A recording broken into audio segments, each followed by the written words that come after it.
네, 반갑습니다. 이 시간까지 남아주셔서 고맙습니다. 지금 교회들 가면요,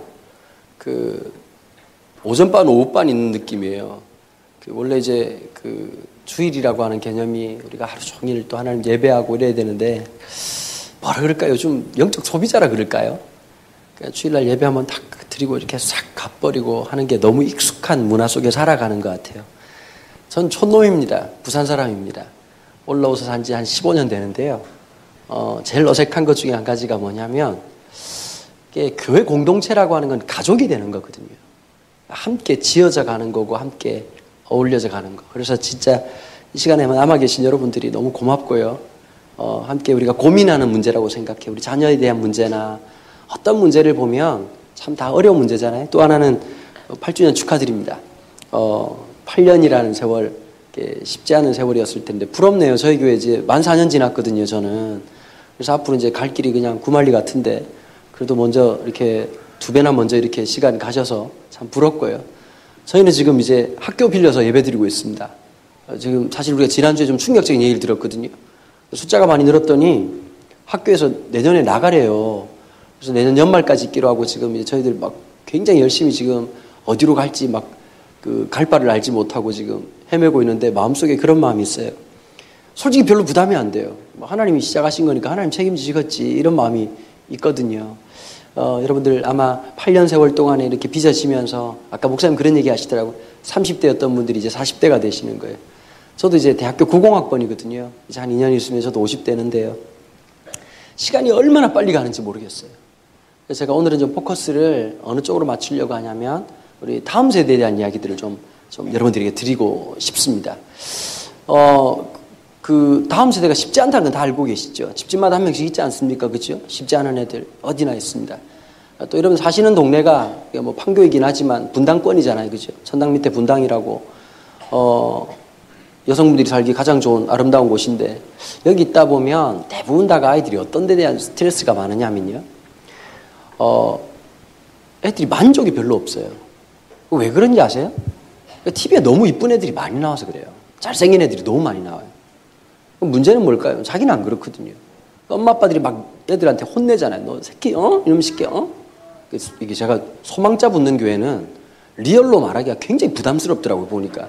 종이 한 장 떨어져도 안 되는 동네라서 그냥 생긴 대로 하겠습니다. 너 이놈 새끼, 생각 있어 없어? 막 그러잖아요. 그럼 애들이 뭐 어떻게 생각할까요? 생각 없었던 건 엄마 아빠라고 생각한단 말이에요. 아니, 두 사람이 만날 때 그래도 이게 유전자적으로 어떻게 결론이 날지 한번 생각을 하고 만났어야 되는데, 굳이 사랑해가지고 애를 이 험난한 세상에 그 얼굴로 어떻게 살아가라고 이렇게 애들 보고 자꾸 화이팅 그러고, 막 아빠는 자꾸 뭐 돈 벌어놓게 그러고, 강남에 계신 분 있단다 이러면서 자꾸 이렇게 하시기에는 상황이 만만치가 않거든요. 또 하나가 있어요. 이 동네가 좀 이렇게 쓸데없이 공부 잘하는 애들이 많아요. 그러다 보니까 기준치가 너무 높아. 여러분, 제가 솔직하게 말씀드리는데요, 뭐든지 타고나야 됩니다. 동의하십니까? 노력한다고 될 게 있고 타고나야 돼요. 자, 우리 솔직하게 하면, 우리 여기 예배당이니까 우리 정직하게, 나는 수학은 아니었다, 손 들어 보십시오. 다시 말씀드리면 여기 예배당입니다. 손 한번 들어 보십시오. 예, 감사합니다. 아유, 같은 민족이네요. 이 수학 안 맞는 사람들, 이 수학을 못하는 사람이 있고 수학이 안 맞는 사람이 있습니다. 수학이 못하는 애들은 늘 하는데 보면 마지막에 사칙 연산에서 틀리고, 그렇죠? 과정에서 막 헷갈리고 그런 거예요. 수학이 안 맞는 애들은 다음 X를 구하시오 이러자 말자 무의식적으로 왜? 이런 애들 수학이 안 맞는 애들이거든요. 그런 애들은 그냥 이렇게 수학을 내려놓으면 돼요. 4번을 쭉 밀든지 그냥 편하게 마음 살면 돼요. 아무리 학원 보낸다고 될 문제가 아니에요. 애들이 두 종류가 있어요. 어떤 애들이 좋은 애들이냐. 첫 번째, 공부 막 엄청 열심히 하는 애들 있잖아요. 뭐 계속 책 보고 막 집에서 엄마가 너 이러다가 눈 진짜 문제 생겨? 그리고 막 두꺼비집인지 모르겠지만 내리려고 하는 그런 애들이 있어요. 문제는 뭘까요? 어딘가 있는데 우리 집에는 없다는 거죠. 그잖아요? 또 하나는 어떤 애들이 좋은 애들이냐면 한 10년 키워보면 단가 나온 애들 있잖아요. 아, 얘는 공부가 안 되겠구나. 포크레인 사줘야 되겠다. 이런 애들이 있다고요. 그게 훨씬 나아요. 캐릭터가 명확한 게 좋아. 맞아요, 안 맞아요? 제일 나쁜 놈들이 누구냐면 애매한 놈들이에요. 학원 보내면 성적 살짝 올라갔다 빼는 순간 훅 떨어지는 애들. 주님 오실 때까지 부모 등골 빨아먹을 놈들이거든요. 집집마다 다 이제 모든 게 타고나야 돼. 자기가 하고 싶은 걸 해야 되고 자기가 잘하는 걸 하고 자기가 행복한 걸 살아가야 되는데 요즘 애들이 그런 게 없잖아요. 보니까 너무 지치는 거예요. 교회 온 애들이 어떠냐면 표정들이 다 안 좋아요. 다 휴대폰 귀신 걸려있고. 왜 그러냐면 무언가를 해야겠다는 열망이 없어진 거예요. 저는 한국 교육을 보면서 하나 느낀 게 하나 있습니다. 애기들이 한 5살, 6살, 7살 되면 부모한테 굉장히 호기심이 많죠. 아빠 이거 뭐야? 저거 뭐야? 그때 이제 엄마들이 막 설명을 열심히 해줍니다. 근데 여러분 그걸 뭐라고 말하냐니까 지적 호기심이라고 하거든요. 항상 교육에서 중요한 것은 지적 호기심이 앞장서고 그 다음에 교육이 팔로업이 돼야 돼요. 근데 우리는 어떠냐면 지적 호기심이 생기자마자 교육으로 덮어버리는 거예요. 여러분 그러니까 초등학교 들어가면 애들이 질문이 있습니까 없습니까? 짜증이 있지 질문이 없다고.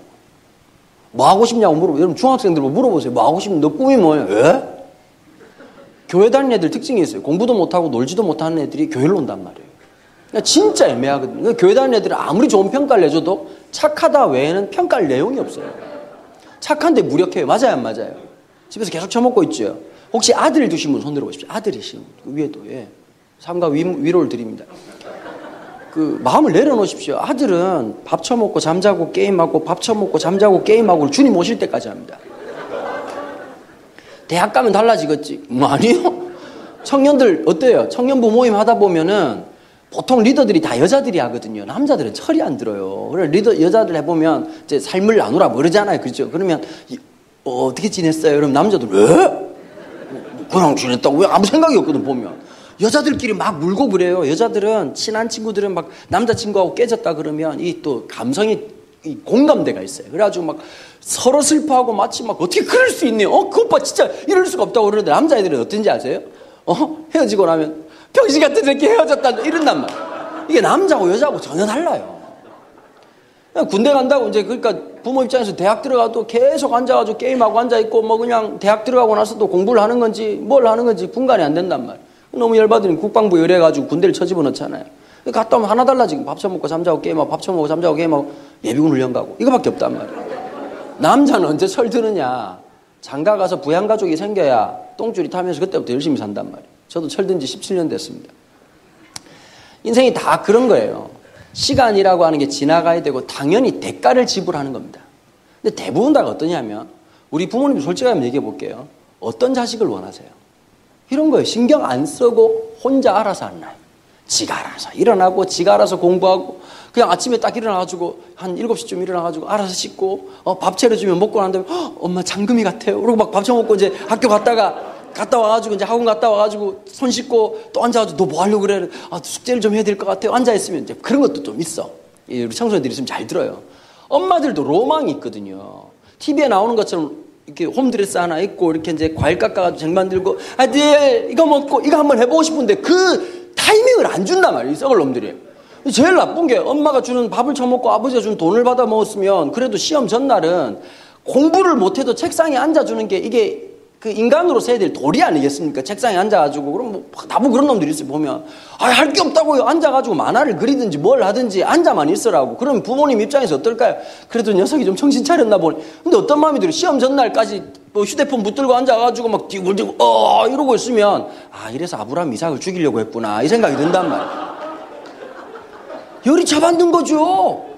이해가 되시죠? 충분히. 나 가끔씩 생각할 때가 있었어. 하나님이 조금 무리할 때가 있었어. 모세가 나이가 많았잖아요. 120살 된 영감을 그 산에 올라가라 해가지고 어떤 신학자가 이러더라고요. 모세가 왜 죽었냐니까 산에 올라가서 죽었다는 거예요. 너무 나이가 많은데. 농담입니다. 여러분 참 자녀들을 키우다 보면 별별 어려운 일이 다 있어요. 애들도 마찬가지고. 우리가 어떻게 하면 좋을까라는 생각을 한번 해봐야 되고요. 또 하나가 있습니다. 한국교회가 지금 부흥기를 경험했던 시대와 세대와 전혀 아닌 세대가 함께 교차하고 있습니다.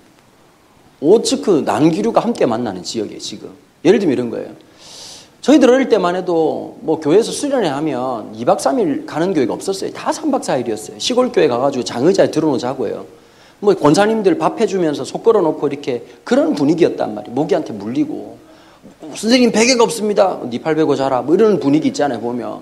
성경책에 수건을 덮으면 이게 돌베개가 된단다. 이러고 이제 그렇게 하고 잤단 말이에요. 설교도 얼마나 재미없게 한지 아세요? 옛날 목사님들. 문제는 그 목사가 우리 아버지였다는 거예요. 해병대 161기 나와가지고 여러분 이 경상도 사람들은 목사님들이 호통 설교라고 아십니까? 장르가 몇 가지 그 설교 장르가 호통 설교라고 3시간 설교를 하는데 1시간 반을 야단을 치는 거예요. 똑바로 앉아! 하나님 말씀 들을 때 이러고 막 한참 그러고 첫째로 하나님을 사랑해야 되는 것입니다. 제가 뒤에서 얼마나 기도 많이 한지 아십니까? 우리 아버지 설교 끝나게 해달라고 그렇게 기도를 했어요. 끝나고 난 다음에 찬양을 부르는데 지금처럼 이렇게 뭐 박진감 넘치는 찬양도 아니고 뭐 주님 가신 길 그때 그 무리들이 예수님 못 박았네. 제가 중학교 때 예수님이 과다출혈로 돌아가신 줄 알았어요. 믿음이 없는데 문제는 이제 분위기라는 게 있잖아요. 또 기도에 하다 보면 앞에 있는 누나 울고 옆에 있는 형 우니까 분위기상 울어야 되는 거예요. 우리 아버지 목사인데 그래도 영업에 방해가 안 되게 한번 울어줘야 되겠다 생각을 하는데 암만 울려고 해도 눈물이 나나. 둘째 날 돼가지고 잘 우는 누나한테 물어봤어. 누나 어떻게 그렇게 잘 우냐 그랬더니 예수님을 생각하라는 거예요. 둘째 날은 울어보려고 예수님을 그렇게 생각했어요. 근데 눈물은 안 나고 아프겠다는 생각이 나더라고요. 자꾸 십자가에 매달리고 이렇게 면류관 쓰고 이랬더니 얼마나 아플까 생각이 들지. 셋째 날 결국 울었잖아요. 제가 멀쩡하게 살아있는 우리 엄마 죽었다는 생각을 했습니다. 그랬더니 눈물이 좀 나더라고요. 근데 지금은 분위기가 그런 분위기가 아니죠. 가보면 시설도 너무 좋고요. 그래서 사실은 저희들 어릴 때는 어린이날이 필요가 있어요. 뭐 또 서울하고 또 분위기가 다르니까 경상도는 이제 구타 문화가 굉장히 발달해 있었거든요. 학교 가도 패고 동네 형들도 패고 아버지도 패고 뭐 1일 3타씩 이렇게 계속 쳐맞는데 이렇게 매일 왔다 보니까 이제 소파 방정환 선생님이 하루는 때리지 말라 이러면서 어린날을 지정하신 거 아니에요. 하루는 애 때리지 말고 그냥 과자 줘라. 요즘 어린이날이 사실 필요가 없죠. 365일이 어린이날이 지 먹고 싶은 거 다 처먹고 지가 하고 싶은 거 다 하는데 무슨 어린이날이 필요하겠습니까? 근데 그런 분위기에서 있던 애들하고 지금은 너무 다르거든요. 성경학교가 재밌었어요. 왜 재밌었을까요? 놀아주는 사람이 없었거든. 우리를 위한 프로그램. 그런데 교회를 한번 가만히 봐보면 30년 전이나 지금이나 프로그램 별반 다를 게 없어요. 똑같이 율동하고 저는 이제 어제도 강습회 갔다 왔는데요. 교사 부흥회하러. 율동을 열심히 하잖아요. 저는 굉장히 제가 너무 리얼해서 그런지 모르겠지만 저거 애들 따라할까 싶은 거예요. 지금 AOA 뭐 따라하고 있는 애들이 그거 뭐 율동 따라할까 싶은 거예요. 초등학교 1학년, 2학년 상태 안 좋은 애들이랑 따라하지. 4학년, 5학년, 6학년 애들은 뒤에서 여자애들도 얼마나 여러분 까칠한지 아십니까? 세상의 모든 걸 비판하고 자기를 빼고 모든 걸 비판하거든요. 남자애들은 상태가 안 좋아요. 그냥 계속 앉아있고 요즘은 남자애가 여자를 때리는 게 아니라 학교 가보면요. 처맞고 있는 남자애들 한두 명이 아닙니다.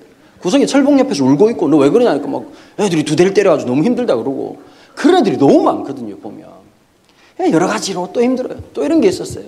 자 지나보니까 뭐 요즘 애들 상처받은 거 부르면 우리는 상처받기 전에 그냥 혀 깨물고 죽을 판이었어요. 그렇게 많이 맞고 이러는데도 불구하고 상처가 없는 게 여러분 잘 들어야 돼요. 어쩌다가 가끔 맞으면 상처가 되고요. 매일 맞으면 추억이 됩니다. 이게 참 묘한 게 있어요. 들어보면 매일 쳐 맞은 놈은 원래 그렇잖아요. 군대 얘기하면 진짜 고생한 사람 얘기 안 하고 육방 갔다 온 사람이 막 너무 힘들었다 그러고 군대 어디 갔다 오셨으면 6개월 방해했습니다. 이런 사람들이 꼭 그런 얘기 하잖아요. 보면 애들도 들어보면 웃긴 게 하나 있어요. 한 번 맞은가 또 애들은 또 MSG가 또 엄청나요. 보면 엄마가 막 이놈의 새끼 이렇게 하는데 벌써 막 엄마가 채찍으로 때렸. 집집마다 채찍이 왜 있습니까? 소도 없고 양도 없는데 채찍으로 때렸다는 둥 뭐 하여튼 별 얘기를 다 하는 놈들이 많다. 마음마치 진짜 어려워요. 청소년 집회 가잖아요. 요즘 어떤지 아십니까? 애들 중에 제가 딱 그래. 절반은 이 전부 다 바벨론 포로들인데요. 절반은 어떤 애들이냐 하니까 안 가면 죽여버리겠다. 협박받고 온 애들이고 절반은 갔다 오면 3만 원 줄게 계약 맺고 온 백성들이거든요. 중학생 애들 중에 의자에 들어놓아서 집회 참석한 애들이 한두 명이 아니에요. 어른들이 보면 기절하죠. 근데 우리는 당황하지 않거든요. 우리 고객님들이 좀 많이 피곤하셨구나 생각하고 이제 사람들을 맞아들이는 거예요. 성경에도 그런 사람들 나오잖아요. 중풍병자로 누워서 있었던 분 계시고. 참 어렵습니다. 쉽지 않습니다. 왜곡되고 어쩌면 무너지고 굉장히 많은 상처를 갖고 있는 아이들이거든요. 이 아이들이 우리가 복음을 어떻게 전할 것인가. 한국교회가 우리 어르신들 세대에는 보면은 참 부흥기라고 하는 게 있었던 것 같아요. 보면 그래도 수련회 오면 은혜 받고요. 기도하면 눈물 흘릴 줄 알고 복음에 대해서 반응할 줄 알았는데 요즘은 아무리 해도 그런 반응이 없는 거예요. 그게 아이들의 문제도 있겠지만 하나님께서 역사하시고 그 영혼들을 만져주셔야 되거든요. 그러면 일상적으로 가장 어려운 시기는 우리가 어떻게 해야 되느냐. 시편 120편에 있는 말씀이 있잖아요. 울면서 씨를 뿌려야 되는 거예요. 그 작업들을 해야 되거든요. 왜 이럴까 분석하고 끝나는 게 아니라 대가를 지불해야 되는 거예요. 한국에 참 똑똑한 사람들 많아요. 그렇죠? 한국교회 무엇이 문제인가. 제가 100분 토론 보면서 느낀 게 하나 있습니다. 겁나 똑똑한 사람들이 100분 동안 답 없이 끝나는 게 100분 토론입니다. 똑같은 자기네들끼리 굉장히 싸우고 답이 없어요. 결론이. 맞아요, 안 맞아요? 세상이 그렇게 쉽게 바뀌는 게 아니거든요. 저는 그래도 교회에서 다음 세대 사역을 하고 주일학교 선생님을 하고 자녀를 키우기 위해서 애쓰시는 그분들, 내일 우리가 어떤 일이 있을지 분석하고 염려하는 것이 아니라 그것을 위해서 오늘도 내가 할 수 있는 최선의 것을 하는 사람들. 뭐 인디안 속담에 그런 게 있다네요. 불이 나면 동물들이 막 이렇게 도망가잖아요. 제일 먼저 알고. 근데 물총새라고 하는 새는 희한하대요. 물을 머금어가지고 막 뿌린대요. 옆에 있던 큰 곰이, 야, 왜 쓰잘데기 없는 짓 하냐. 그랬더니 하는 말이, 내가 할 수 있는 일을, 내가 할 수 있는 최선을 다할 뿐이다. 여러분, 우리가 다음 세대를 그렇게 품어야 되거든요. 여러분, 절대 반응을 요구하시면 안 됩니다. 애들한테. 가지고 뭐 자꾸 뭐 찬양해라. 중등부 선생님들 손 들어보세요. 중등부 선생님들. 중등부 선생님 안 계십니까? 영혼이 너무 힘드셔서 다 어디 가셨나? 저 선생님은 선생님이라 부르면 안 되고 선교사라고 불러야 돼요. 미전도 정적이에요. 그쵸? 선생님 미치겠죠? 애들하고 대화해 보면 어떻게 지냈니? 왜? 오늘 말씀 듣고 어땠니? 왜? 네 꿈은 뭐니? 왜? 아무 생각이 없거든. 교회에서 찍은 영화가 있잖아요. 양들의 침묵이라고. 계속 양들이 침묵하고 있어요. 또 저희 교회만 해도 그래요. 여긴 더 그럴 거예요. 우리도 있잖아요. 간식 나눠주면 절반을 안 갖고 가요. 넘쳐나는 거예요, 보니까. 먹을 것도 많고 뭐 답답할 게 아무것도 없어. 건들지 말라는 거. 저희 교회가 지금 뭐 하고 있냐면, 우리 교회도 보면 기분 나쁜 애들이 너무 많거든요. 어벤져스라는 팀을 만들었어요. 저는 이제 그 3번에 있을 때 9년 동안 사역을 했었는데, 거기서 이제 그 이문식 목사님이라는 분이 좀 독특한 분이신데요. 저보고 얘기를 하시는 거예요. 다음 세대를 위해서 아예 교회를 나누자, 이렇게 얘기하시더라고요. 아니, 그렇게 말하는 담임 목사가 어디냐고요. 그래서 제가 목사님 정신 차리시라고, 그렇게 하시면 안 된다, 뭐 이런저런 얘기하다가 교회 안에 교회, 샵인 샵처럼 처치인데 처치라고 하는 개념으로 청소년 교회를 만들어버린 거예요. 그리고 정말 대단한 결정을 내리셨어요. 본당 주일 11시를 산울 청소년 교회를 위해서 비워주셨어요.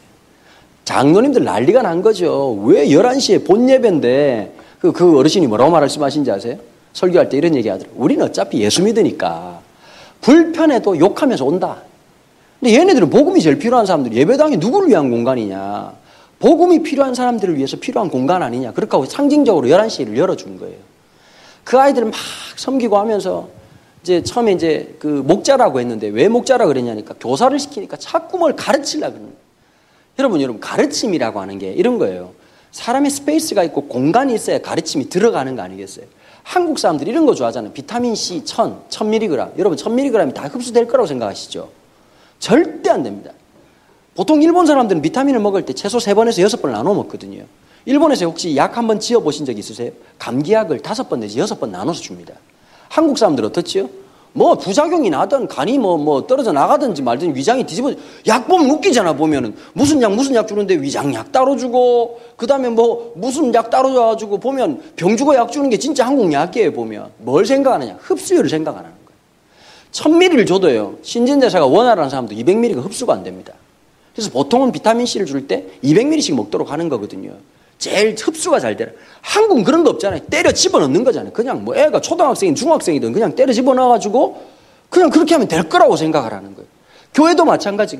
일주일 내내 칠판 쳐다본 놈들이 성경 공부, 야, 얘들아, 우리 성경 공부할까? 진리의 말씀을 가르쳐. 애들이 그럴 것 같습니까? 한 번씩 전사님들이 이번 주는 성경 공부가 없습니다. 그러면 애들이 유관순의 후회가 돼가지고 만세를 외치고 막 즐거워하면서 기뻐한단 말이에요. 이유가 뭐냐면 성경 공부를 싫어하는 게 아니라 너무 많은 걸 배운 거예요. 제가 우리 교회에 있던 애들이 뉴질랜드로 이민을 갔어요.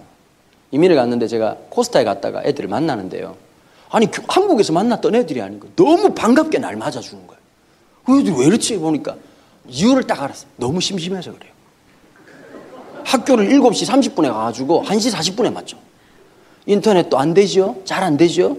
원래 여러분, 뉴질랜드는 가정용 인터넷을 초고속으로 안 깔아줘요. 인터넷이 안 돼요. TV 더럽게 재미없어요. 전 세계 제일 재밌는 건 한국 TV예요. TV도 재미없으니까 동생하고 둘이서 뭘 하느냐 물어봤더니 6개월 동안 넓이뛰기를 했답니다. 너무 심심해가지고. 너무 심심해서 넓이뛰기를 한 6개월 하고 난 다음에 한 녀석이 책을 읽더라는 거예요. 처음으로 책 재미를 붙인 거예요. 심심해야 돼요, 원래. 자기주도 학습법이라는 게 뭔지 아세요? 막 있다가 너무 심심해 있다가 뭐하지? 이러다가, 이거 해야지. 이게 자기야 주도학습법이거든, 사실은 보면. 무언가를 할 수 있는 심심한 기회를 줘야 되는데 한국은 심심할 틈이 없어. 애들이 더 바빠. 학원을 5개씩, 6개씩 돌아다니면서 애들이 너덜너덜해져 있는데 교회까지 와가지고 성경관, 이제 장로님들은 뭐라고 말할까요? 안 가르쳐서 그렇다 그러고, 현실적으로 보면 애들은 지금 막 얼굴 표정이 막 썩어있고 막 배운다 그러면 뭐 또 공부한다 이러면 성경 공부, 바로 토할 것 같은 그런 분위기인데 뭘 가르치겠냐는 거예요. 이해되시겠죠? 무슨 말인지. 아니, 자매님들 어때요? 아니, 주일날은 그래도 밥 늘 하다가 이제 가정주부로 계신 분 같은 경우에는 주일날 남편들이 눈치껏, 야, 오늘 저녁은 그냥 여보, 우리 간단하게 우리 맛있는 거 먹을까? 그럼 없던 사랑이 생기지. 맞아요, 안 맞아? 보통 교회 다니는 남편들이 특징이 아니라 착한데 분위기 파악을 못 해요. 집에 딱 앉아가지고 밥 안 먹어? 진짜 막 프라이팬으로 던지고 싶지 않습니까? 보면? 눈치가 있어요, 눈치가. 우리 결혼하는 형제들 잘 들어야 돼요. 성령 충만, 그 다음 분위기 파악이에요, 분위기 파악. 아내의 눈을 살피고 기분이 안 좋다 싶으면 진공청소기를 들 수 있는 지혜가 필요하단 말이에요. 진공청소기 참 좋은 겁니다. 그렇죠? 적당한 소음을 통해서 아내의 존재를 잊게 만들어주는. 그 다음에도 안 된다 싶으면 설거지를 하고요. 하여튼 뭐 그런 일련의 과정을 해야 된단 말이에요. 마찬가지죠. 이 보면 눈치가 좀 있어야 되고 좀 분위기 파악을 애들 전체적으로 딱 상황을 파악을 해야 되거든요. 수련회 왜 안 올까요? 안 오는 이유가 있습니다. 뻔하거든요. 뻔한 거에 무슨 재미가 있겠냐.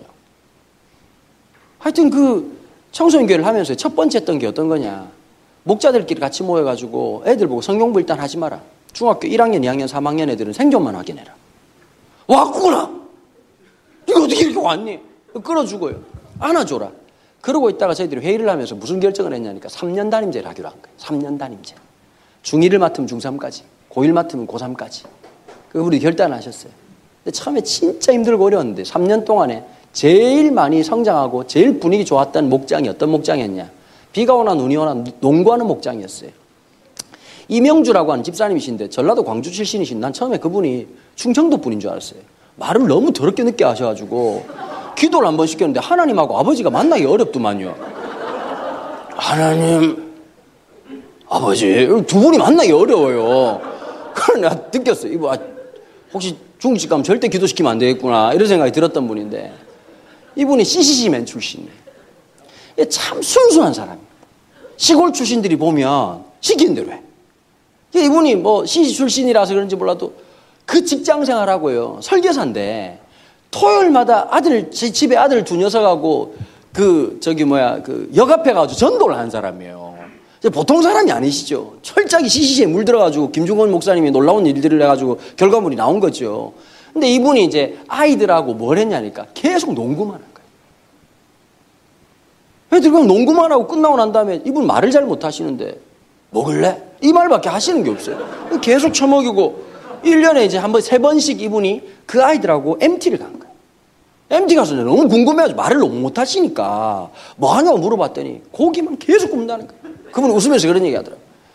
성경을 봤더니 제사장이 고기를 계속 구웠더라고요. 이러면서 막 계속 그래 웃으면서 고기를 구운 게 아니라 태운 거라고 원래 제사장은.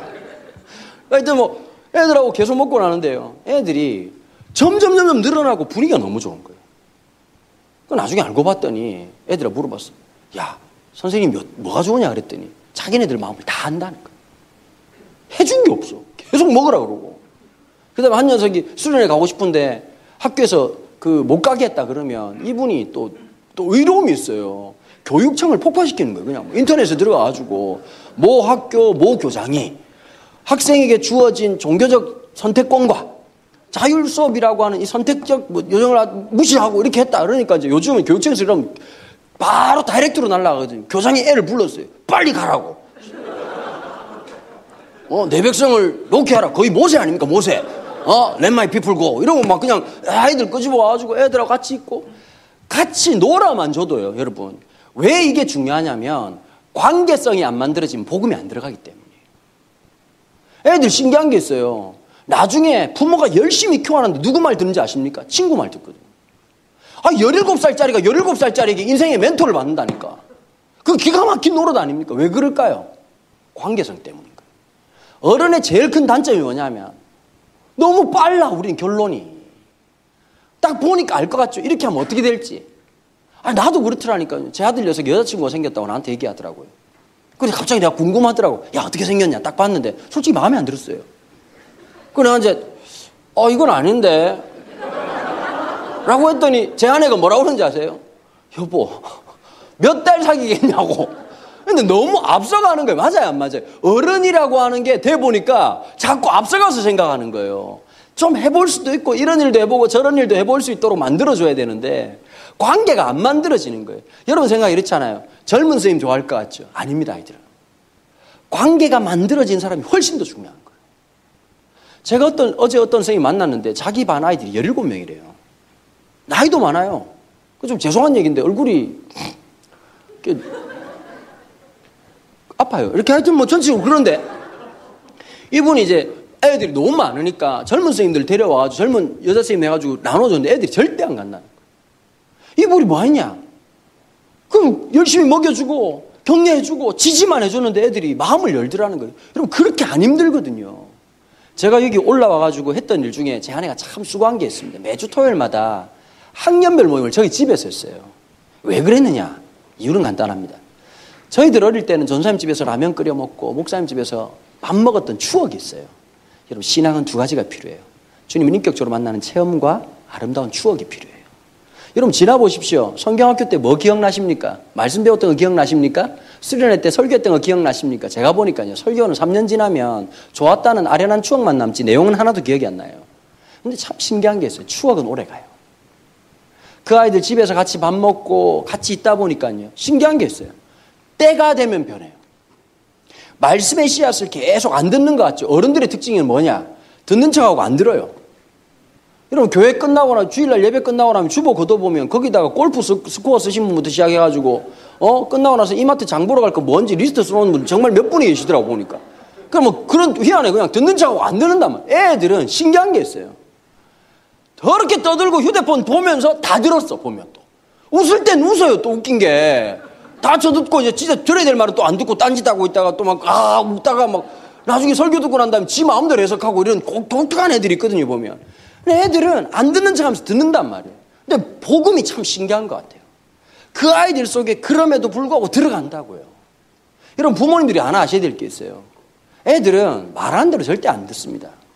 부모가 기도하고 부모가 성경을 읽으면 그걸 본단 말이에요. 애들이 무서워요. 내가 어떻게 살아가는지를 본단 말이에요. 신앙은 그런 거거든요. 아니 판교소망교회가 좋은 교회가 이지만 더 좋은 교회가 되려고 하면 간단합니다. 여기에 바울 같은 사람이 있고 여기에 다윗 같은 사람이 있고 여기에 솔로몬 같은 사람이 있고 여기에 다니엘 같은 사람이 있으면 끝나는 겁니다. 아 저렇게 살고 싶구나. 저게 인생이구나라고 느끼게 만들어주는 어떤 사람 말입니다. 3년 열심히 살아가고 난 다음에 우리가 총회를 했습니다. 결론은 어떻게 난지 아십니까? 6년 단임제 됐습니다. 야 우리끼리 웃으면서 보람상조 사역이라고 그랬습니다. 오실 때부터 가실 때까지 6년을 섬기는 거예요. 6년을 섬기는데 선생님들한테 확신이 하나 생긴 거예요. 애들이 변한다. 저희들이 학습 입교세를 따로 했거든요. 우리 청소년교회 따로 했는데 담임 목사님 참 대단하시죠. 저한테 다 일임을 하셨어요. 제가 개혁교회라고 말할 때 리폼드 처치라고 할 때 중요한 표지가 있습니다. 그게 뭐냐면은 첫 번째가 올바른 하나님 말씀의 선포입니다. 두 번째가 권징입니다. 잘못된 것은 야단을 치고 잘못된 것은 분명하게 잘못된 것이라고 얘기하는 거죠. 세 번째가 뭐냐? 올바르게 성례전을 실행하는 겁니다. 한국교회 가만 보면 나이 되면 입교해버리고 나이 되면 세례 주고 여러분 이런 행태가 너무 많거든요. 학습과 입교와 세례라고 하는 것은 내가 그리스도의 사람으로 살고 죽을 것을 결단하는 거예요. 그건 사역자와 평신도가 다르지 않거든요. 그래서 제가 저희 교회에서 어떻게 했냐니까 참 그것 때문에 많이 어려웠었어요. 한 10명쯤 애들이 신청이 들어오잖아요. 그러면 한두 명 받는 거예요. 부모가 난리가 나죠. 첫날 딱 이제 오잖아요. 한 10명쯤 앉아있잖아요. 다 제가 웃으면서 얘기하는 자 우리 고객님들 자 목사님 보고 자 솔직히 여기가 뭐 하러 오는지 잘 모르겠다 손 들어봐. 5명 손 들어. 집에 가세요? 목사님 가도 되나요? 아니야? 가도 돼 가자. 그리고 이제 5명 남아. 그래 야 솔직하게 해보자. 엄마가 하라 그래 손 드는 사람 손 들어봐. 또 새놈이 손 들어. 안녕히 가세요. 그러니까 2명 남아가지고 이제 얘기를 하는 거예요. 진짜 신앙이 있는지 예수님을 진짜 인격적으로 만났는지 네가 생각 잘해라. 너 이거 그냥 쓸데없이 물이 남아가지고 머리다 바르는 게 아니다. 그냥 되는 게 아니다. 주님을 위해서 죽겠다는 뜻이고 그리스도와 함께 다시 산다는 뜻이다. 그리고 8번 모임을 하는 거예요. 부모님들이 전화가 빗발치면, 아니 목사님 왜 우리 애가 안 되는 거죠? 아니 지금 고등학교 2학년인데 왜 안 되는 거예요? 그럼 제가 웃으면서 그러는 거예요. 집사님, 얘가 믿음이 없는 게 아니라 시간이 필요한 겁니다. 우리가 어른들로서 얘한테 시간을 좀 주는 거 필요하지 않을까요? 저도 열심히 기도하겠습니다. 우리 같이 좀 기도하시죠. 그렇게 이제 좀 설득을 당해가지고 그분들이 이제 이렇게 기다려 주시는 거예요. 근데 참 모임이 8번을 하니까요. 그 중에 뭐 하냐니까 신앙 간증하는 모임 있고, 그 다음에 성경에 대한 가르치는 게 있고요. 그 다음에 글을 쓰는 거예요. 신앙 간증, 예수님 만났던 고백을 쓰는 게 있고요. 또 하나가 있습니다. 앞으로 내가 어떻게 살 것인지를. 그래서 이제 학습 세례 입교 받는 날 어떻게 하냐니까 학습 세례 입교자 대표들 아이들이 간증문을 읽습니다. 근데 진짜 간증이, 여러분 그거 아시죠? 주님 첫 번째 만나고 주님을 처음 알고 난 다음에 그 뜨거웠던 신앙이 표현되고 있는 글인 거예요. 뒤에 누가 막 그걸 읽고 있는데 막 펑펑펑펑 울고 있는 거예요. 누가 그럴까요? 5년 6년 동안 섬겼던 목자들이 울고 있는 거예요. 영혼이 변화된다는 것을 확신하는 사람들은 특징이 하나 있습니다. 조급하지 않습니다. 일이 일비하지 않습니다. 여러분 분명히 믿으십시오. 하나님께서 우리 아이들을, 그 아이들을 보내셨다는 것은 그 아이들을 통해서 이루시고자 하는 일이 있다는 뜻이거든요. 하나님의 뜻이에요. 하나님 역사하신다는 거예요. 제가 이제 그 수련을 열심히 섬깁니다. 1월달, 2월달에 제가 설교만 108번을 했습니다. 이 교회 특징은 놀라지도 않으시고 뭐 이렇게 집안에 안 좋은, 심리적으로 문제가 있으십니다. 집안에 기후가 있고 뭐 이러신가. 그 108번을 설교를 하는데요. 청소년 사역을 하는 거죠. 요즘 제가 어른들 부흥회가 많습니다. 어른들 부흥회 가면 정말 괜찮아요. 좋은 숙소 잡아주죠. 뭐 드실래요? 그러고 뭐 얼마나 맛있는 거 많이 해주고 그냥 차도 그 교회에서 제일 좋은 차 갖고 있는 장로님 몰고 와가지고 막 이 차 타보고 저 차 타고 재미나거든요. 청소년 사역은 3D 업종이에요. 3D 업종. 제가 안 먹는 음식이 카레인데요. 왜 안 먹냐면 수련회 가면 꼭 주는 음식 중에 하나가 카레입니다. 제가 한 번은 몇 끼를 먹어봤냐니까 4끼를 먹은 적이 있어요. 아침에 가서 어떤 집회인데 카레를 주더라고요. 아, 카레인가 보다. 점심 때 또 카레를 먹었어요. 딴 데 가가지고. 그리고 막 웃었죠. 저녁 때 카레가 나오는데 진짜 어이가 없더라고요. 그 다음날 아침에 또 카레가 나올 줄 누가 알았겠냐고. 제가 뭐 인도 사람도 아니고 하나님 뭐 얘기를 했거든. 이건 이제 더 이상 됐다. 접시에다가 이 밥 받아 먹는 게 일상이고요. 애들 진짜 힘들거든요. 보면 상태 안 좋은 놈들 이제 설교하려고 하면 내용을 좀 얘기하려면 좀 그래도 재밌게 중1부터 시작해서 고3까지 있는데 이 아이들 끌고 가려고 하는 게 이게 보통 일이 아니에요. 등 뒤에 그냥 뭐 한겨울에 입 돌아가기 추운 겨울날도 등 뒤에 그냥 폭포수처럼 땀이 줄줄줄 흐르고요. 너무너무 힘들고 어렵거든요. 그런데 왜 이 사역을 하느냐? 참 신기한 게 하나 있어요. 어른들은 제가 부흥회를 가잖아요. 너무 잘 들어줘요. 사례비도 많이 줘요. 그런데 차이가 하나 있더라고요. 어른들은 안 변해요. 아멘 이러놓고 아유 살아야 될 텐데 안 변해. 근데 애들 어떠냐니까 진짜 전투태세는 그래 애들 막 다 듣게 만들어야지 뭐 이러면서 막 자고 있던 놈 막 5분 동안 웃기게 해가지고 막 일으키고 죽은 나사로 살리는 거 아닙니까? 그냥 하나씩 일어나가지고 그 아이들이 2박 3일 지나고 난 다음에 주님 앞에 내 삶을 드리겠다고 하는 그 얼굴 표정에서 결단한 아이들, 막 휴대폰 갖다 버린 애들, 담배 갖다 버린 애들, 막 그런 애들 나오면요 제 마음이 어떤 줄 아세요? 오히려 제가 더 숙연해지고 제가 제 스스로를 돌아보게 만드는 거예요. 내가 주님 앞에 이렇게 살아가고 있나.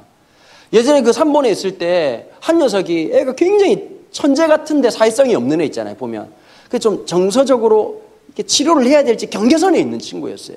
민규라고 하는 애였는데 엄마 아빠가 이러는 거예요. 얘가 예수님을 좀 만났으면 좋겠다는 거예요.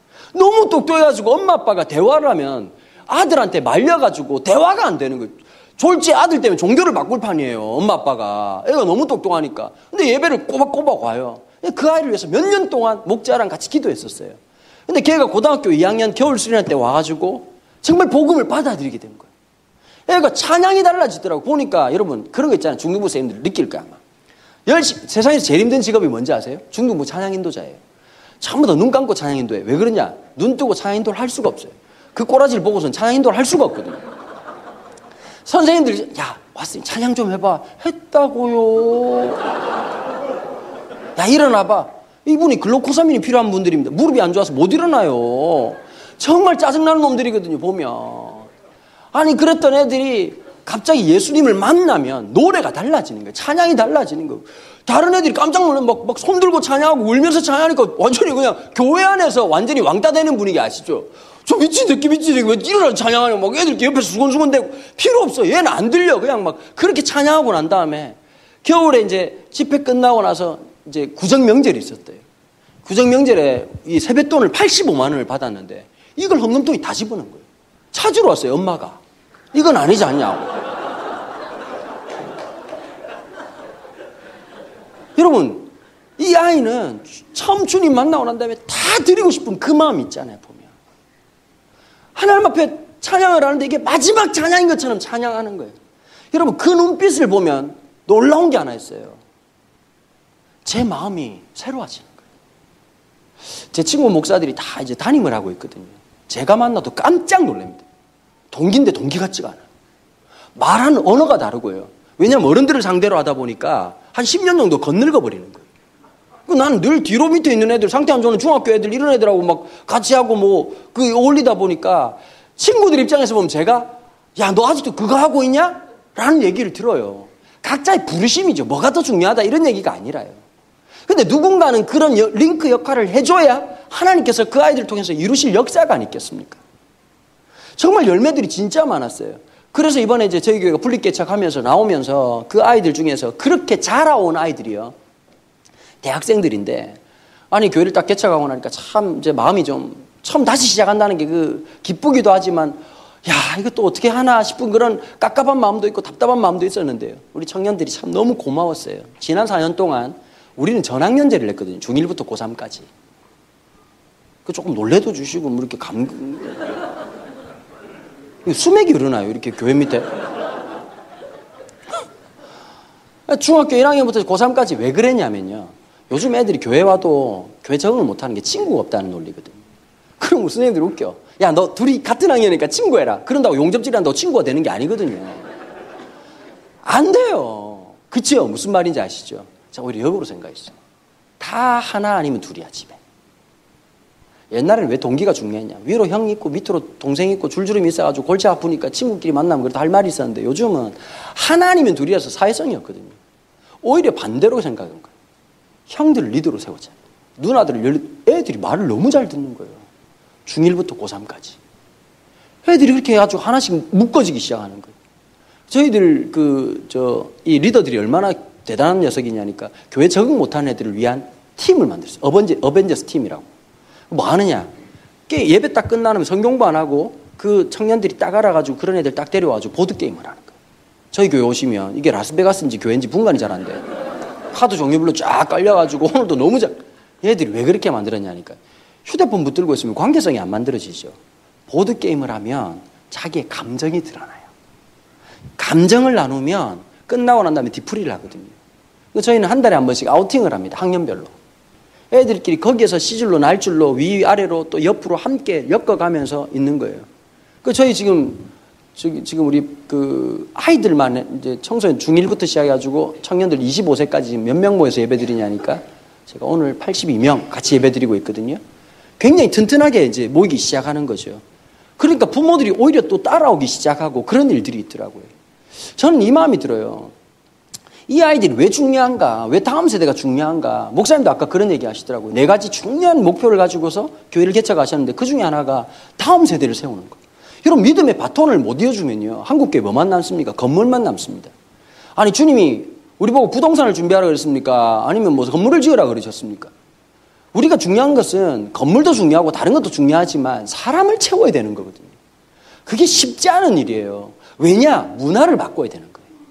제일 중요한 것은 어른들이 갖고 있던 기존의 문화들을 고집하는 순간 다음 세대 다 놓칩니다. 우리가 이렇게 했으니 우리는 이렇게 해야 된다라고 하는 순간 그건 다 망치는 거거든요.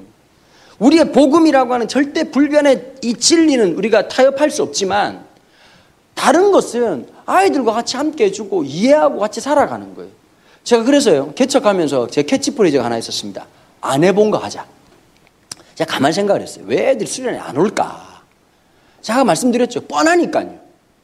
능동적인 애들인데 수동적으로 만드니까 가만히 앉아가지고 하기 싫은 찬양하고 아침에 일어나가지고 깨우고 같은 밥 먹이고 또 또 독한 교회들 있잖아요. 말씀 기도 찬양 와, 이거 완전 주님도 그냥 그렇게는 안 하실 판인데 얼마나 애들 그냥 2박 3일 때려놓고 막 말씀 기도 찬양 이래가지고 애들이 막 질려버리도록 만드는 수련회가 많단 말이에요.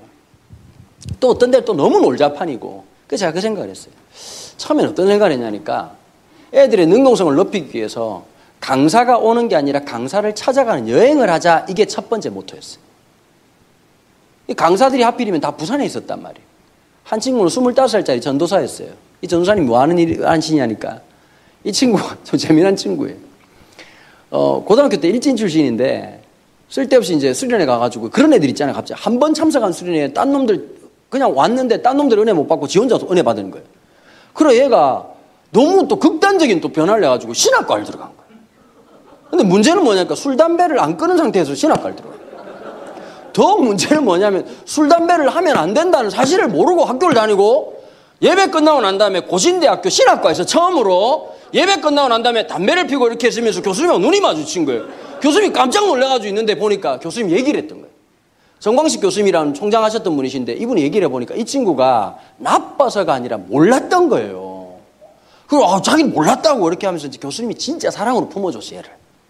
그래야 전도사를 하는데 신기한 게 있죠. 유상종이라고 정상적인 애들이 오는 게 아니라 동네 일진들이 몰려들어요. 우리 조상님이 오셨다 이래가지고는 교회가 붕이 되기 시작하는 거야. 한 10명 모여있는 애들 뭐 그냥 진짜 그 에스겔 37장 있잖아요. 마른 뼈들 막 쭉 앉아 10명 앉아가지고 갑자기 일진 애들이 몰려들어가지고 40명 50명이 되는데 교회에서 쫓겨난 거예요. 왜 이런 애들 데리고 오냐고. 3번이나 쫓겨났어. 그 얘가 너무 열받아가지고 아예 이런 아이들을 위한 사역을 해야 되겠다고 생각하면서 성교회를 만들었는데 이름도 희한하게 바람성교회라고 만들었어요. 지하에다가 완전히 보니까 무슨 그래피 해가지고 막 그림 그려놓고 애들 왔는데 그러다가 어떤 일이 생겼냐니까 여자애들이 16살인데 자꾸 애가 배가 나오더래요. 그래도 왜 그러냐니까 자기도 모른대. 그럼 진짜 문제가 뭔지 아세요? 여자애들이 임신이 된 걸 몰라요. 왜냐하면 거의 결손가정 애들이고 조금씩 발달장애가 있거든. 너무 몰라. 더 답답한 일은 뭐냐면 야 아빠가 누구냐 이러는 거예요. 애를 낳아 돌볼 데가 없잖아요. 그렇게 하다가 미혼모사이기 시작된 거예요. 25살에 하다 보니 한 번씩 연락이 와요 저한테. 목사님 좀 죄송한데 한 30만 원만 보내주세요. 왜? 그랬더니 아니 어떤 사람이 연락이 와가지고 노숙하고 있는 여자인데 아무리 봐도 임신한 것 같다고 17살짜리인데 만삭의 몸으로 노숙을 하고 있더라고요. 여러분 지금 제대로 관리를 해도 애를 낳을까 말까 한대요. 그래 하여튼 막 급하게 돈 보내고 해가지고 애를 그렇게 갔더니 이제 걔가 얘라고 이제 데리고 왔더라고요. 그 아이들 만나게 해주고 그다음에 28살짜리 청년이 이제 부산역에서 노숙자 사역하는 놈이 하나 있거든. 그래서 이 두 사람 만나려고 간 거예요. 가가지고 갔더니 이제 애들 부산 여행 간다니까 서울 애들은 또 그런 게 있잖아요. 부산에 대한 로망이 있더라고 보니까. 난 부산 늘 살았지만 보니까 부산이다! 그러고 막 너무 즐거워하면서 이제 간 거죠. 제가 고신대학교 홍보대사거든요. 제가 이제 목사는 이제 안수는 합동 측에서 받았는데 고신대학교 전화를 해가지고 총장님한테 연락을 했더니 서울에서 귀한 손님 온다고 고신대학교 게스트하우스가 끝내줍니다. 창문이 통유리로 되어 있는데 딱 열면은 5, 6도가 착 보이거든요. 뷰가 끝내줘요. 그 공간을 우리 아이들을 위해서 전액 무료로 빌려준 거예요. 그럼 저는 완전 능력이 종 아닙니까? 모세도 못했던 일을 제가 했단 말이에요. 그래서 뭘 했냐니까 조별로 나눠줘가지고 아침에 이제 식사비를 다 나눠주는 거예요. 굳이 다 밥 먹을 필요 없다. 조별로 알아서 아침, 점심, 저녁 사 먹어라. 그렇게 하고 놀고 싶은 만큼 실컷 놀아라. 부산 가가지고 보고 싶은 거 다 봐라. 그랬더니 애들이요. 새벽 4시 반에 일어납니다. 여자애들이 목욕 재결 하시고 머리 말고 메이크업 하시고 새로운 인간으로 변신해야 될 거 아닙니까? 그러고 아주 부산을 막 돌아다니기 지나가는 거 그렇게 하고 있다가 오후 1시 반에 어디서 만나자 강의 듣고요. 애들이 감동을 받더라고. 막 미혼모 애들 자기 또래 애들이 그런 사역을 하고 있고 그런 애들 또 얘들아 얘네들은 아빠가 없고 사실 놀아줄 사람이 없어. 그러고 노는데 중학교 남자애들하고 완전히 두뇌 구조가 똑같아가지고 수준이 똑같으니까 얼마나 잘 놀겠습니까? 딱 돌아와가지고는 뒤돌았으니까 놀라운 게 하나 있어요. 감동은 3분 뒤에 사라지더라고 보니까. 그것도 뭐 막 먹고 있다가 또 부산역에서 또 노숙자 사역 같이 하고요. 둘째 날 저녁 부산역에서 마지막 사역이 새벽 1시에 끝났어요. 애들이 착하더라고요. 여러분 노숙자들도 우리가 아는 거하고 좀 다릅니다. 여러분 생각할 때는 막 그냥 뭐 그렇게 막 길바닥에 퍼져 있는 분들 있잖아요. 아닙니다. 노숙자도 종류가 몇 가지가 있어요. 대졸 이상의 학력을 가지고 계신 분들도 30% 이상입니다. 이분들 어떤 경우냐니까 사업을 실패해가지고 내몰려서 오신 분들이에요. 그 안 씻는 분도 계시지만 그 열악한 환경에서도 매일 샤워하시는 분들이 계세요. 잠을 잘 때 그냥 막 주무시는 분도 계시지만 일본 노숙자처럼 박스 깔고 산성 만들어가지고 이렇게 주무시는 분도 계시고요. 그리고 이분들이 시사에 대해서 엄청 시간이 많으니까 신문을 통독을 하셔가지고 모르는 지식이 없어요. 근데 그분들 이제 만나는데 부산역 안에서도 어떤 분들이 계시냐니까 그 노숙자들 중에서도 자기네들을 이제 중에서 경찰 같은 사람이 하나 있어요. 그러니까 아무나 못 눕게 그냥 줄을 맞추고 딱 누우라고 이렇게 하면서 막 시키는, 그러니까 알고 보면 그 아저씨도 노숙자예요, 보면. 근데 이 송주현이라는 친구가 노숙자 사역을 오래 하다 보니까 가가지고 이제 따뜻한 두유하고 컵라면하고 먹을 걸 준비해가지고 하는데 그분이 이제 강의 간단하게 하면서 얘기하는 거예요. 어르신들한테 정중하게 해라. 그냥 못 볼 사람처럼 하지 말고 정중하게 갖다 드리고 얘기도 나눠드리고 손도 잡아드리고 기도도 해드려라. 그런데 우리 애들이 너무 착하게 그 일들을 잘 했던 거예요. 끝나고 나니까 새벽 1시예요. 중학교 3학년 애가 나를 딱 오더니 갑자기 얘가 불안했나 봐요. 목사님 근데 집회는 언제 하죠? 그러는 거예요. 얘 생각해 보니까 이렇게 하고 또 가가지고 한판 할 것 같거든요. 그래, 그랬어요. 야, 이게 집회지. 그랬더니, 예? 이러는 거예요. 수련회 끝나고 제가 부모님한테 전화를 10통 이상 받았어요. 애가 뭘 했는지 모르겠는데 너무 재밌었다고. 이런 수련회면 또 가겠다는 거예요. 거기 또 필 받았지 않겠습니까? 그 다음 수련회 어디로 갔냐? 제주도 3박 4일 갔어요. 자전거 타고 제주도 이제 이렇게 쭉 돌아다닌 거예요. 그때 진짜 복불복을 했거든, 우리가. 렌트카 봉고차 2대. 그 다음에 자가용 1대, 나머지는 대중교통, 나머지는 뚜벅이. 실제로 다 했어요. 근데 나중에 애들이 너무 착했어.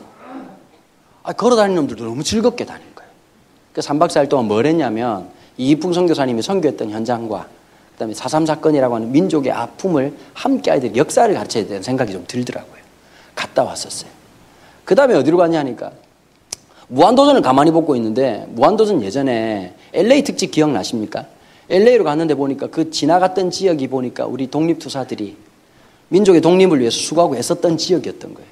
제가 갑자기 생각이 들더라고요. 이 한반도라고 하는 땅이 우리 복음의 선교사들이 들어와가지고 이 정말 버려졌던 땅에 선교사가 수고했던, 우리가 지나가는 길이 어쩌면은 그게 유명한 이렇게 그 관광지고 할지 모르겠지만 그 지역에 하나님 역사가 흘러갔다는 걸 가르쳐 주고 싶더라고요. 그래서 제가 미국 남장로계 선교사들이 선교했던 현장이 전라도 지역이거든요. 우리나라에서 제일 마지막에 선교 현장이 됐던 게 전라도예요. 원래 전주와 나주라고 하는 말이 합성어가 전라라고 하는 말이지 않습니까? 그래서 전라도에 처음으로 생긴 교회가 전주에 있는 서문교회라고 하는 교회입니다. 그 선교사들이 들어왔던 발자취를 아이들하고 여행하는데, 애들은 전주 그러면 한옥마을만 알고 그러잖아요.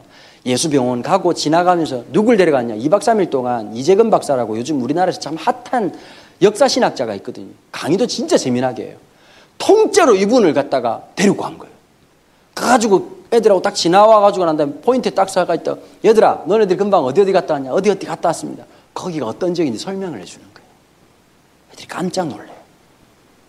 광주에 가서, 호남신학교에 가서 거기 있던 선교사님들의 묘지 앞에서 이분들의 생애들을 얘기해 주는 거예요. 순천까지 2박 3일을 쭉 달렸거든요. 그때 한 학생이 나한테 이런 얘기 하더라고요. 목사님, 우리 교회 수련회 참 이상해요. 부담이 하나도 없는데요, 마음이 너무 부담스러워요. 왜냐하면 어떻게 살아야 될지에 대한 얘기를 끊임없이 했거든요. 애들이 너무 부담을 느끼더라고요. 이번에는 이제 서울 지역 쭉 돌아다녔거든요. 서울에 있는 선교지부터 시작해가지고 우리 서대문 형무소도 갔다 오고, 안중근 의사 기념관도 갔다 오고, 그 다음에 그 강남에 있는 저 도산공원 가가지고 안창호 쌤이 어떻게 사셨는지에 대한 생애를, 그것도 전공하신 분 딱 나타나가지고 포인트에서 애들한테 가르쳐 줬어요. 제가 무슨 말을 드리고 싶으냐면요, 복음이라고 하는 것은 아이들이 느낄 수 있고 공감할 수 있는 것 속에서 그 사람들에게 들려진 스토리, 이야기거든요. 복음은 스토리텔링 방식으로 기록되어 있어요. 그렇죠? 성경은 참 신기해요. 스토리텔링이에요. 위대한 이야기예요. 그 이야기는 한 인생을 바꾼 이야기였고, 그건 예수님의 이야기였고, 그 이야기가 또 나의 마이 스토리가 되면서부터 그건 간증이 되기 시작하는 거거든요. 그걸 함께 빚어나가는 거거든요. 지금 저희 교회처럼 하라는 얘기가 아니에요. 그런 시도를 좀 해봤으면 좋겠다는 거예요. 왜 이 아이들이 힘든지, 왜 이 아이들이 문제가 되는 건지, 왜 이 아이들이 이런 상태로 있는 것인지에 대해서 이해하고 공감하게 만들어주는 어떤 것을 끊임없이 해주는 게 우리가 어른들이 해야 될 일이 아닌가라는 생각을 하게 됩니다. 성경을 보면 참 신기한 게 하나 있습니다. 북이스라엘도 멸망했습니다. 남유다도 멸망했습니다. 그 다음 넥스트 하나님의 계획이 어떤 것이었습니까? 넥스트 플랜이 뭐였습니까?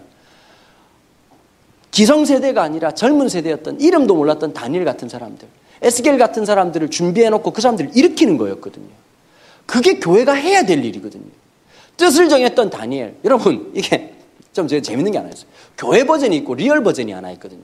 교회 버전 이런 거잖아요. 다니엘서 1장 8절, 다니엘이 뜻을 정하였더니, 여러분, 하나님 앞에 뜻을 정할 때 어떤 역사가 있습니까? 포로로 잡혀갔지만 총리가 되게 하시고, 모든 지식을 10배나 뛰어나게 하셔서 모든 분석력을 주시고 모든 지혜를 주시는 그 하나님인 것입니다. 이건 교회 버전이고요. 리얼 버전으로 한번 돌아가 봅시다. 그럼 생각해 보십시오. 학교 다니는데 급식을 줬는데 저는 안 처먹겠습니다.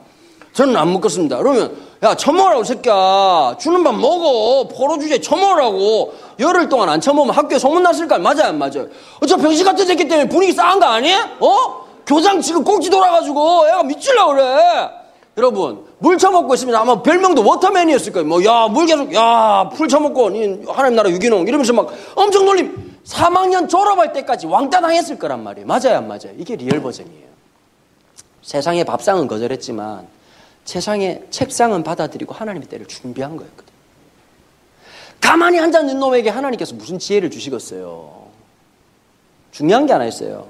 공부해야 된다는 강박을 심어주는 게 아니라 왜 공부해야 될지를 가르쳐주는 것이 교회 공동체거든요. 잘 살아라가 아니라 어떻게 살아야 될지를 보여주는 게 교회 공동체 아니겠어요? 저는 그게 필요하다고 생각하거든요. 지난 우리가 어릴 때만 해도 주로 간증이 어떤 간증이었습니까? 잘된 이야기들. 공부 못했던 놈이 전교 1등 했던 거. 관악산 밑에 학교 간 거. 주로 그런 얘기들이었어요. 그럼 여러분, 다 그렇게 됩니까? 안 된단 말이에요. 어떤 놈은 책상에 앉아있다가 변사체로 발견될 수도 있어요. 그게 다 되는 게 아니란 말이에요. 근데 오히려 이런 거예요. 실패한 간증이 더 위로가 되거든요. 좌절했던 거, 잘 못했지만, 최선을 다했지만, 어려웠던 점들, 그 좌절했던 이야기들, 그 이야기들을 함께 만들어가는 거거든요. 함께 가면서 그 아이들 속에서 위로해주고, 격려해주고, 뭘 말해주는 걸까요?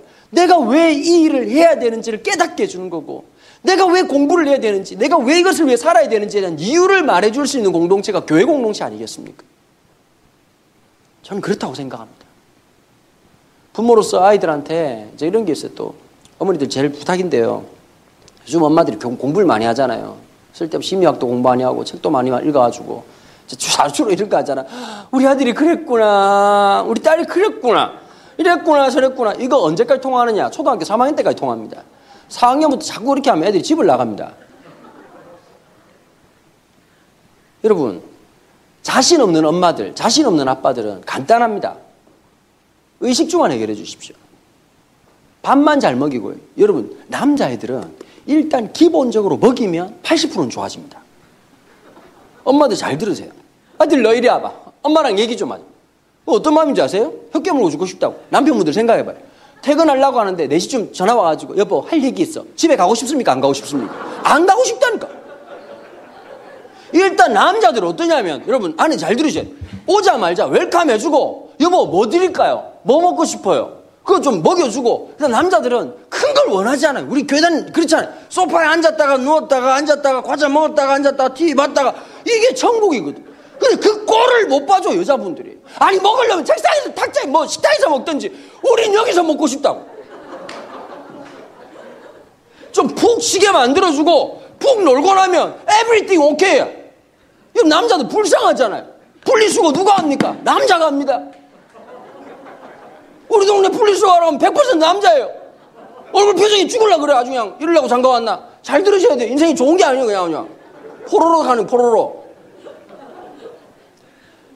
애들은요, 남자애들은 기본적으로 욕구를 채워줘야 돼요. 일단 많이 처매가지고 콧구멍에서 막 그냥 막 피자 나올 때까지 그냥 계속 먹여. 그럼 기본적으로 해결이 돼요. 농담이 아니라 진짜 그래요. 여자애들은 좀 디테일한 거거든요. 공간이 중요해요. 수련회 가보십시오. 중학교 아이들은요, 남자애들은 막 계속 피곤하다고 그러고 막 왜 그러냐니까 주일학교 때 하고 중학교 때 너무 달라지잖아요. 찬양도 너무 달라지고 주일학교 때는 뭐 몇 번 부르고 난 다음에 우리 친구들 너무 잘했어요 박수 뭐로 끝나. 근데 중학교 딱 들어가면 찬양이 끝나질 않아. 후렴이 무한반복이요. 믿음으로 그물 던지고 다시 주님 앞에 결단하면서 다시 이러고 막 애들이 그물이 무한리필이요. 애들이 지치는 거예요. 계속 옆에 서면 보고 무서우니까 언제 끝나나요 언제 끝나나요. 그것도 뭐 기도를 해본 적이 있어요. 애들이 주로 뭐 기도했을까요? 밥 보면 밥 처먹을 때마다 하나님 잘 처먹게 해주십시오. 하나님 오늘 무서운 밤 무서운 꿈 꾸지 않고 잘 자게. 애들은 늘 수면과 밥 처먹는 걸 위해 기도했단 말이에요. 주님 입장에서 보면 어차피 잘 먹을 거고 어차피 잘 잘 놈인데 계속 잘 처먹게 해주십시오. 잘 자게 해주십시오. 이러다가 갑자기 이제 수련회 와가지고 설교 듣고 난 다음에 아시죠? 갑자기 불이 팍팍 꺼지면서 오늘 이 밤에 이러면서 막 갑자기 막 주님 찾습니다. 부르짖습니다. 찾게 또 해. 죄야 죄야 죄야 할 말이 없어요. 그 다음에 그래서 선생님이 옆에서 기도 좀 하라고 했다고요. 아까까지 잠 온다 피곤하다는 놈들이 자라고 안 오면 죽은 나사로진 아저씨 벌떡벌떡 일어나가지고 베개를 붙들고 이러고 있어. 남자애들은. 여자애들이 일단 누워요. 지 공간이 중요하거든. 누워가지고 뭐라 그러는지 아세요? 야, 베개에서 냄새 나지 않니? 찝찝해. 그럴 줄 알고 내가 수건 깔았잖아. 이러면서 얘기한다고. 밤새도록 뭐 하느냐. 여자들은 언제 친밀해지냐니까 공공에 저기 한 명 있어요. 야, 지선이 걔 짜증나지 않니? 헐 대박 너도 그랬니? 이러고 밤새도록 씻고 뜯고 맛보고 즐기다가 공동체가 되는 거예요. 그래서 둘째 날 아침 집회하는 목사가 죽어나는 거예요. 헌혈사역 핏발이 다 끝나요. 절반이 자고 뭐 마른 뼈도 아니고 완전 다 죽은 뼈를 앞에서 설교하는 게 쉽지가 않거든요. 참 어렵죠. 근데 여러분 그걸 조금씩 이해해주고 제가 느낀 게 하나 있어요. 제가 주로 하는 게 오늘도 우리 교회 애들 머리를 이렇게 여자애들 왜 그런지 모르겠어요. 이걸 자꾸 감아요. 말해주고 싶거든요. 문제는 머리카락이 있지 않은데 이제 그 밑에 있는데 이걸 자꾸 감으면 이뻐질 거라는 신화적인 믿음이 있어요. 이게 이 문제가 아니지 않습니까? 이게 화장도 못하게 하면 안 돼요. 하게 해야 돼요. 이 신학적인 의미가 있거든요. 화장이라는 게 하나님의 미완성에 대한 인간의 완성적 노력, 이게 화장이라는 거예요. 하나님 눈이 이까지였어요. 하나님이 그때 공식 사과하고 미안하다 그때 납품이 밀려가지고 빨리 한다고 그랬다. 하나님 저는 왜 이 모양인가? 사실 떨어뜨렸다. 이러면서 이제 전체적인 이제 화해가 이루어지는. 싱가포르 지금 김정은 가고 있지 않습니까 지금? 같이 만나가지고 화해하듯이 좀 이런 관계 과정이 필요한데 애들도 다 제가 느낀 게 하나 있어요. 여자애들은 무조건 이쁘다고 해줘요. 오늘도 머리를 잘랐어. 단발이라고 하는 게 참 위험한 아이템이거든요. 이게 골 구조가 작아야 됩니다. 이게 머리 잘라서 이쁘다는 건 이거 굉장한 거거든요. 근데 어디서 그런 신앙이 생겼는지 모르는데 너무 숏을 냈어요. 숏을 했는데 머리가 컸던 거죠. 정말 안타깝지 않습니까? 근데 뭐랬냐니까 우와 그래 인생에 한번 살면서 이런 거 한번 해봐야지. 좋았어. 그랬더니 너무 좋아하더라고요. 나보는 거야. 우리 엄마가 이상하대요. 물론 이상했죠. 누군가는 지지를 해줘야 돼. 마음을 안 잃어야 될 거 아니에요. 이해되시겠죠? 무슨 말인지. 너무 바른 말 하면 안 되는 거. 어른들처럼 너 봐봐 그냥 대가리가 보름달이잖아 이러면서 이런 얘기하면 절대 안 되거든요. 해주는 거예요. 또 어떤 애들이 표정이 안 좋은 애들이 있어. 야, 왜 이렇게 표정이 안 좋으니까 몸이 안 좋다니까. 와, 네가 몸이 안 좋은데 오늘 예배 끌려왔구나. 너무너무 야 괜찮다.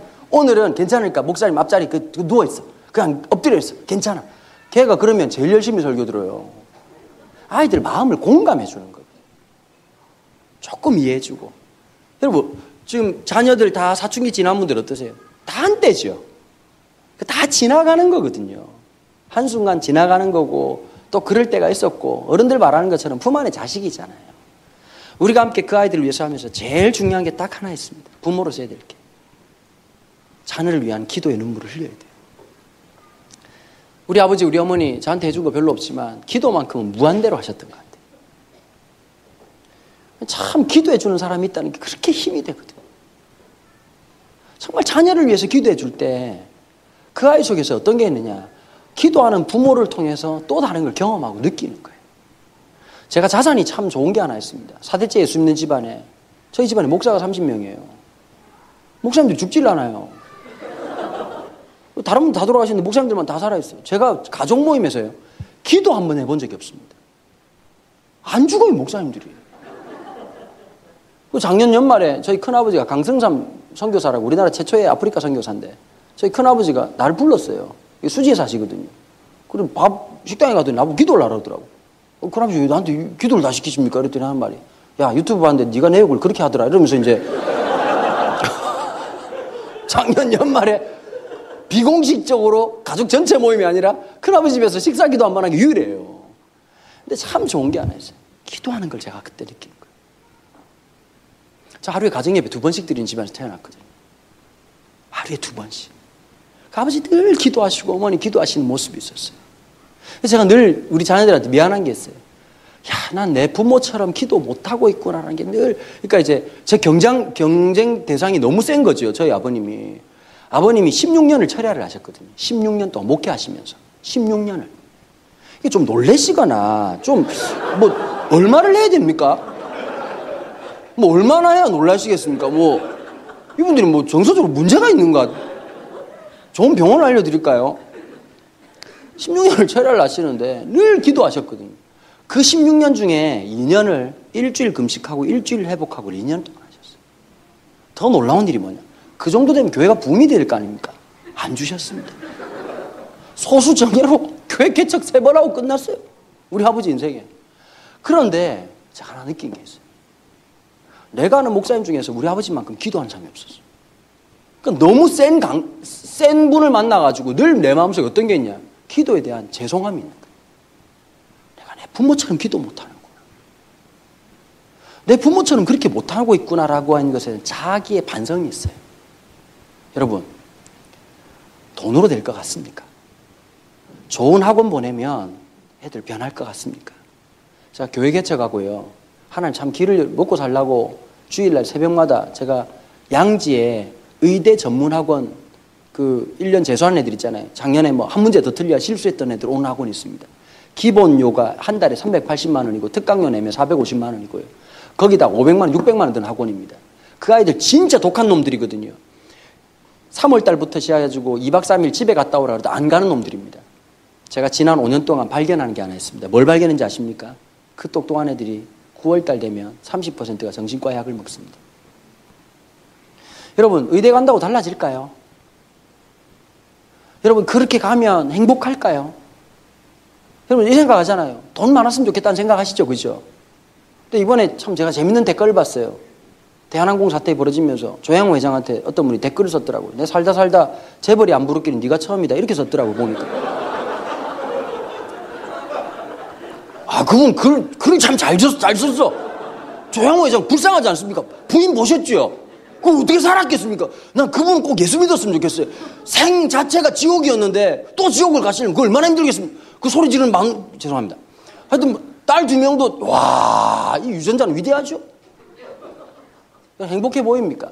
삼성과 패밀리들 행복해 보이던가요? 이건희 회장님 행복해 보이던가요?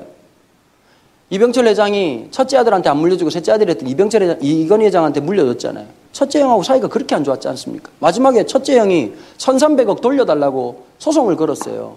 이건희 회장 자산에 대해서 얘기가 많은데 보통 50조 정도 얘기하더라고요. 내가 50조 있으면 형님한테 한 3천원 1조 떼주면서 형 미안하다. 내가 이러려고 이런 건 아닌데. 그러고 이제 뜨겁게 하면 포옹하면 되잖아요. 자기네들 삼성에 있는 변호사들 동원해가지고 그 소송에서 이겨가지고 그 형님 죽고 난 다음에 장례식장도 안 갔어요. 그럼 이건희 회장은 행복하냐? 제일 사랑하는 딸 자살해 죽었어요. 그러면 정 회장님은 행복할까요? 현대 정 회장님은 아들 2명 자살해 죽었어요. 인생이라고 하는 게 여러분 많다고 행복한 게 물론 없는 것보다 있는 게 편하겠지만 이 정도 행복 있잖아요. 보면 여름 옷에 갑자기 주머니에 손 넣는데 5만 원짜리가 나왔을 때 이거 진짜 행복한 거거든요. 우와! 가만 생각하면 그거 원래 내 돈입니다. 클린토피아 사장님이 줬겠습니까? 마누라가 너 줬겠습니까? 근데 여러분 이 기쁨이 만수로한테 있겠습니까? 이건희 회장한테 있겠습니까? 인생이란 그런 거거든요. 날마다 스테이크 있고 막 비싼 집에서 밥 먹는 것도 좋겠지만 라면에 식은 밥을 말아도 가족이 행복하면 그게 진짜 좋은 거거든요. 결론. 좋은 가정은 뭐냐? 쉽게 생각하십시오. 애들이 집 밖에 나갔다 와도 집에 가고 싶다. 그 집은 되는 집입니다. 그 집은 되는 집입니다. 집 밖에 나갔다 와도 엄마가 해주는 밥 먹고 싶다. 그럼 되는 겁니다. 엄마가 가방끈이 너무 길어가지고 줄넘기를 해대도 집이 뭐냐 고래 등짝같이 있어도 집에 안 가! 그 집은 백약이 무효입니다. 생각해 보십시오. 우리 집은 어떤 집인지. 나는 그 아이에게 어떤 것인지. 교회 다니는 엄마들이 제일 무서워요. 나는 진짜 목사님 원하는 게 아무것도 없습니다. 공부 잘하고 믿음으로 살고 소신같이 창조 이래로 그런 놈은 존재하지 않았어요. 있는 모습 그대로를 받아들여야 돼요. 여러분 언제 포텐 터질지 몰라요. 10대 때 포텐 터진 애들이 끝까지 갈 것 같죠? 아닌 애들이 많아요. 우리 교회에 경기과학고등학교 전교 1등하는 놈이 하나 있었거든요. 2학년 1학기 때 조기 졸업을 했어요. 퇴학을 당한 게 아니라 조기 졸업을 했다고. 그리고 포스틱 들어가지고 지금 포닥하고 있거든요. 아빠가 어릴 때는 너무 좋아했어요. 공부를 잘하니까. 그 집에 또 희한한 게 있어요. 아들이 둘인데 하나님이 유전자 몰빵이라고 있어요. 한 놈은 겁나 공부를 잘하고 한 놈은 와 이게 도대체 어디서 날려들은지 알 수 없는 근원을 알 수 없는 정말 노브레인 뇌가 없어요. 그건 근데 신경이 안 했어.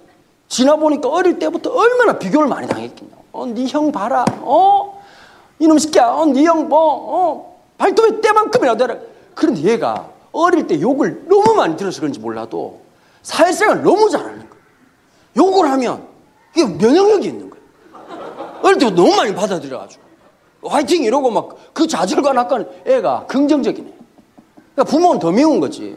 야단을 쳤으면 좀 기가 죽고 좀 뭔가를 고민해야 되는데 막 야단 치고 난 다음에 엄마 밥 주세요. 그러니까 얼마나 믿겠냐. 사실은 그 좋은 거거든. 맞아요 안 맞아요? 인생에 어려움이 와도 복원력이 있어야 될 거 아닙니까? 얘는 복원력이 탁월해. 어릴 때부터 하도 쳐맞고 혼나가지고. 근데 얘는 지금도 공부만 하는 거예요. 나이가 31살인데 모태솔로 어떨 것 같습니까? 자랑스럽습니까? 지금 실험실에 청개구리 될 판이에요. 지금 아주. 여러분 사람이라는 게 모르는 겁니다. 여러분 판매왕들은 집에 보면 이런 애들 있잖아요. 이 새끼 말놈인가 이렇게 그 애가 판매왕 하는 거예요. 사람 몰라요. 하나님 은사를 주셨기 때문에. 기억하십시오. 에베소 2장 10절에 이런 말씀이 있어요. 우리는 다 하나님이 지으신 바라. 그 말에 원어에 보니까 NIV에 보니까 이런 말이 있어요. 우리는 하나님이 지으신 것이다라고 하는 말은 masterpiece, 하나님의 걸작품이라는 거예요. 둘도 없는 걸작품. 하나님이 만드신 아이예요. 여러분 애를 써주십시오. 편파적인 사랑을 좀 주십시오. 그 아이들의 편에 서주고 같이 이해해 주십시오. 교회 아이들이 오잖아요. 초등학생들이 오고 중고등학생들이 오면 VIP로 대접해 주십시오. 나중에 그 아이들이 장로님 되고 권사님 될 겁니다. 그 아이들이 이 교회를 또 아름답게 섬기고 있을 겁니다. 교회 8년 됐죠. 이 교회 오리지널리티가 누구한테 있는지 아세요? 여기서 8년 동안 자랐던 그 아이들한테 진짜 오리지널리티가 있는 거예요. 여기서는 다 교회 옮기신 분들이잖아요. 그렇죠? 그 옛날 교회가 근본이 돼서 왔다면 그 아이들은 여기가 모체가 돼서 자란 아이들이거든요. 사실은 이 교회의 오리지널리티가 그 아이들한테 있단 말이에요. 그 아이들이 진짜 이 판교소망교회라고 하는 교회를 정말 이 교회만의 유니크하고 정말 귀한 모습들을 드러낼 아이들이라는 걸 기억하시고 함께 해주시기 바랍니다. 제가 원래 좀 짧게 하려고 했는데 1시간 20분 했습니다. 너무 열심히 한 것 같습니다. 기도하겠습니다. 하나님 감사합니다. 귀한 교회 어르신들 또 우리 청년들 함께 이 자리에 모여서 우리 다음 세대에 대한 이야기들을 함께 나누었습니다. 하나님 현실을 정확하게 직시하고 여기가 다음 세대들이 머물 수 있는 아름다운 믿음의 둥지가 될 수 있도록 축복하여 주옵소서. 교회가 다음 세대를 위해서 애를 쓰는 교회입니다. 마음을 쏟는 교회입니다. 열매 맺게 하여 주시옵소서. 그래서 하나님 믿음의 바톤을 기가 막히게 이어주는 좋은 교회 될 수 있도록 더욱더 성령께서 기름 부으시고 함께하여 주옵소서. 감사드리며 예수님 이름으로 기도합니다. 아멘.